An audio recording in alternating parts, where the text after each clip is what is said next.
will move into the #1 slot on Billboard's country album chart next week. Reba eventually listened to 97 songs to find the right mix. The result? A new approach, a new attitude, and even a new hairdo. Jan Snyder talked to Reba. Thank you very much. I can hear myself. Reba is preparing for a nationwide tour via satellite. Good morning, how you doing?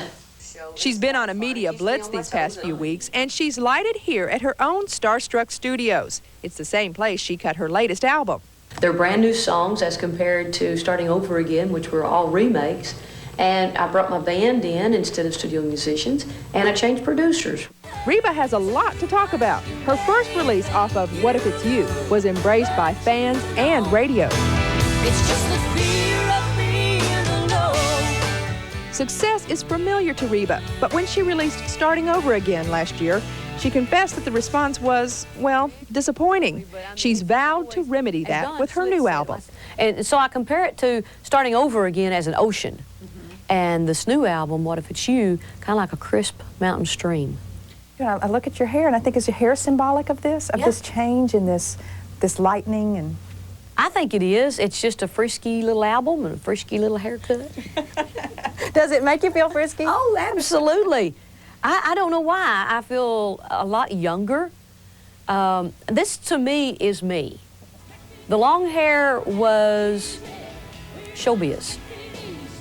You know what I mean? It was just kind of what everybody expects a country singer to be wearing. And when I cut my hair off, I was just like, yeah, it was a costume, part of the makeup.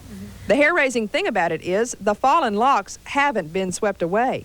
What happened to the hair when it was laying on the floor? Is it going to show up at a celebrity auction someday? It has already. Yeah, no, I'm not kidding you. We kept it. And there have been some auctions where it's gone a lock of hair for $500. And they said if they'd have kept the bidding going, the next call in was $1,000.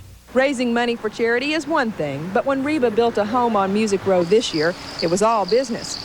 Dubbed Reba World by neighbors, it's a far cry from her previous office. When I bought the building over by Fairgrounds Court in '88, I just wanted a place where 3 or 4 of us could go have a little office and park my 2 buses in there and load and unload out of the weather.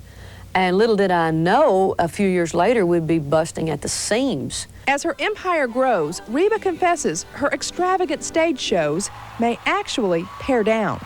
I think it might scale down a little bit because of the album's simplicity compared to Starting Over Again, where that was lavish, you know, big hair, big sound. Once you get so big, I mean, you don't get bigger. How much bigger can you get? So I think you've got to come back a little bit so the next year you can go big again.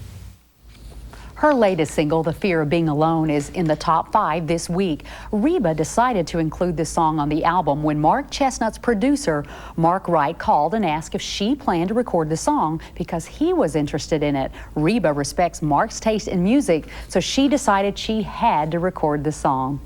TNN announced today the debut of 3 new programs beginning in January. 2 of them will be hosted by the award-winning team Crooked.